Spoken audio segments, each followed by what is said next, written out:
I read Cosmopolis by Don DeLillo last week, and I made a short video where I mentioned this along with The Crying of Lot 49 by Thomas Pynchon, um, and how it's kind of funny that DeLillo and Pynchon are both known for writing these huge maximalist novels, but the first novel I read from both of them ended up being their shortest novels. Um, but I wanted to make a full-length review for this as well. So, it's kind of funny. I wanted to read something by Don DeLillo. Um, I've been kind of going through this thing right now where I'm like, I was like and still am, but I've been primarily a fantasy and sci-fi reader for most of my life. Um, and my knowledge and experience with more like literary fiction is mostly confined to either stuff that you read in high school or Russian literature. I read a lot of Russian literature in college, but I'm not very well acquainted with literary fiction of like the second half of the 20th century or the 21st century outside of Russia. And even within Russia, I only know a little bit from the more recent period. So I've been trying to, you know, acquaint myself with some more recent literary stuff. And still reading fantasy and sci-fi as well, of course, but uh Don DeLillo was a name that I've been seeing a lot, and I was like, I want to read something by Don DeLillo. I didn't look up like where should you start with Don DeLillo. I just went to his Wikipedia page, his bibliography on his Wikipedia page, and picked out something that sounded interesting based on the synopsis. And it happened to be really short, so I was like, well, I'm in the middle of some big books right now. I'm reading Schadenfreude.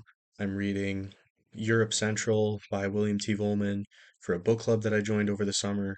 Um, if I want to take a break from these giant novels for a couple days, this is really short. I can knock this out real quick, like I did with The Crying of Lot 49.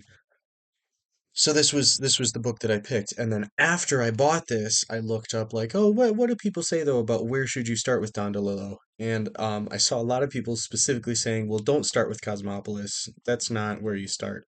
So, oh well, that's what I did anyways. But I don't know. I assume it must just be stylistically different from what he normally does, because it's not like it's a bad book. It's very good. It's very funny. Also, it's dark, there's disturbing stuff, but it is very funny at times.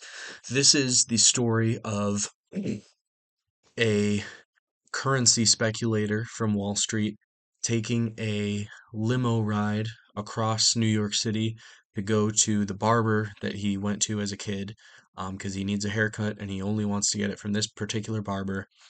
And there's the president is visiting the city, and also there's a funeral for this giant music star, and so there's traffic everywhere, and it takes the whole day to get across the city.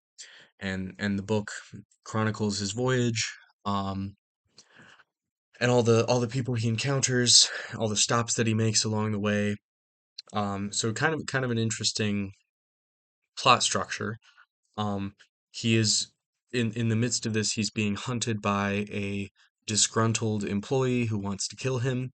And also he's monitoring the exchange rate between the dollar and the yen because he put a bunch of money essentially shorting the yen, and if the yen continues to go up in comparison to the dollar, he's going to lose all of his money. And he does end up losing pretty much all of his money.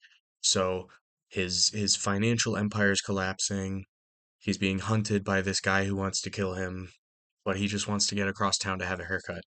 Um, so it's very satirical in tone, satirizing capitalism, satirizing American culture.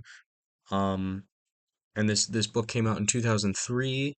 Uh, I think it's supposed to take place in 2000, but it feels equally applicable, if not even more applicable, to like the 2010s and the 2020s in America. It's crazy that this came out before the 2008/2009 financial crisis, before the Occupy Wall Street movement, because there's stuff in here that feels like that. So it's crazy that this came out before all of that, but yeah, it's really interesting. very funny. Um, One thing I was picking up on that I found interesting is like as he travels across town from this very wealthy area where his apartment and his investment firm are to this more working class area where the barber is, um, he's passing into this more lower class area of the city, and along the way, he's losing all of his money because of the yen exchange rate continuing to go up.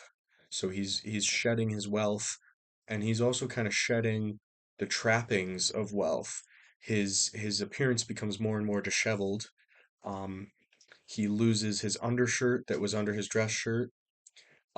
His clothes get dirty, and this is the reason this is happening specifically with the clothes is because he's having affairs with multiple different women, cheating on his wife with an art dealer, with one of his bodyguards.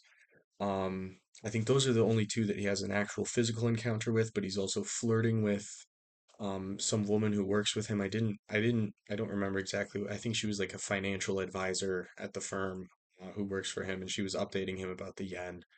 But he's like flirting with her while he's getting a prostate exam. Just wild stuff. But he's losing pieces of his suit every time he has these little encounters. Um, and then eventually towards the end of the book, there's a scene where he like briefly strips naked even. So he's like losing all of his wealth in the market of this currency speculation. He's also physically losing his clothing, and also his car, his very fancy limo that has all of these gadgets inside, and it's like sealed with cork to supposedly keep the street noise out, although he acknowledges that that doesn't really work. His car gets defaced as it drives through a protest. So there's this is an interesting thing that's going on that I did pick up on. I'm sure there's more to that I missed, but I thought that was interesting.